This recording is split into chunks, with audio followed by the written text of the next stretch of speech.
Welcome to the Conflict Zone, a channel dedicated to informing about major conflict points around the world. In this video, we will discussing the growing internal pressure within the Israeli government for a firm and decisive response against Iran, aimed at weakening its nuclear program and even targeting key figures of the theocratic regime. Don't forget to subscribe and click the notification bell to stay updated with all our latest news. Despite the powerful Iranian attack on October 1st, which involved the firing of around 200 ballistic missiles, the result was surprisingly limited, with only one fatality, a Palestinian citizen in the West Bank, and no significant damage to Israeli infrastructure or facilities.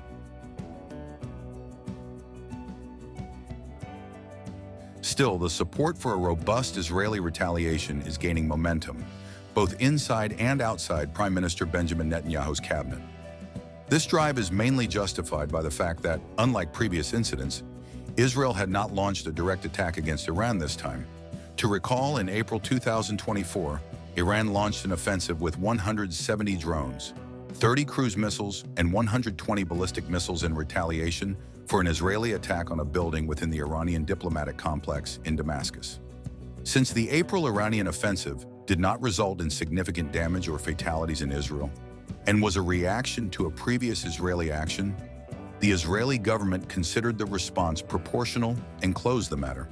However, the recent October 1st attack was reportedly an Iranian retaliation for Israel's strikes against Hezbollah, the militant Lebanese group. Since April 2024, Israel had not directly attacked Iranian installations, leading Israeli leadership to view the launch of 200 ballistic missiles as an unjustified attack, legitimizing an Israeli response. Based on this premise, Prime Minister Benjamin Netanyahu and his defense minister, Yoav Gallant, have promised a significant retaliation, which could include strikes on oil facilities and air defense systems, as well as surgical operations to eliminate prominent commanders and political figures in Iran. However, there is growing internal pressure for Israel to take this opportunity to do something even bigger: destroy Iran's nuclear program. The most vocal advocate for this is former Prime Minister Naftali Bennett. According to Bennett, Iran has always relied on two of its main allies, Hamas in the Gaza Strip and Hezbollah in Lebanon. But now both are weakened and temporarily incapacitated from launching significant offensives against Israel, creating a unique opportunity for a bold action. In Bennett's view, with Iran's tentacles neutralized, this is the ideal time for Israel to strike at the head of the octopus, the leadership in Tehran. He argues that Israel should not limit its response to strikes on oil facilities or defense systems, but should instead aim directly at the complete destruction of Iran's nuclear program and, if possible, weaken the theocratic regime that governs the country.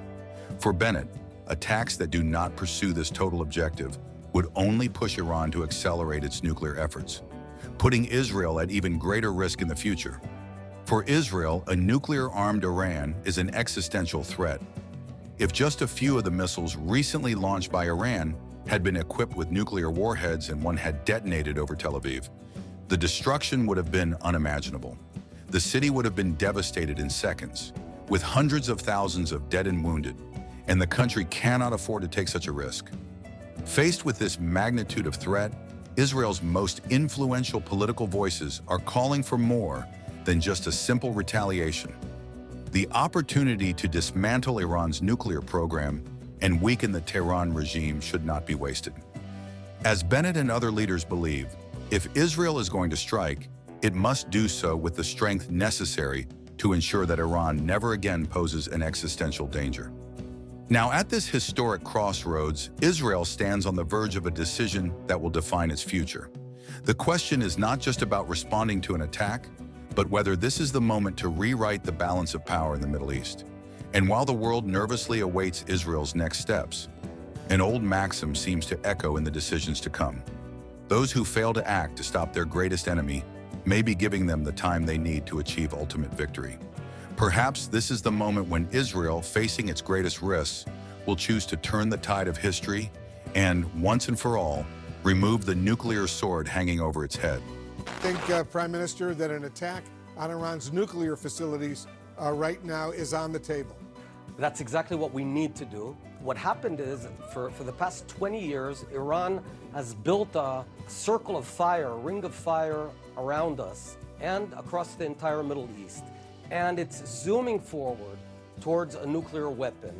So now is the moment. You know, sometimes history knocks on your door and you got to seize the moment. If we don't do it now, I don't see it ever happening.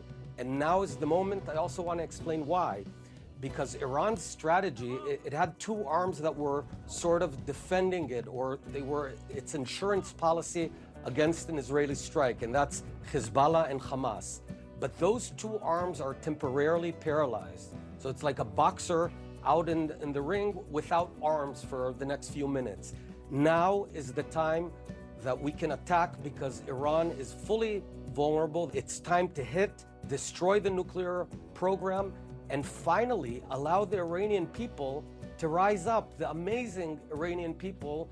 This is the time, this would be the gift of the Israeli people, the Jewish people, to the Iranian people. If you're not yet subscribed to the channel, make sure to do so and hit the notification bell to stay updated with the latest news. See you in the next video.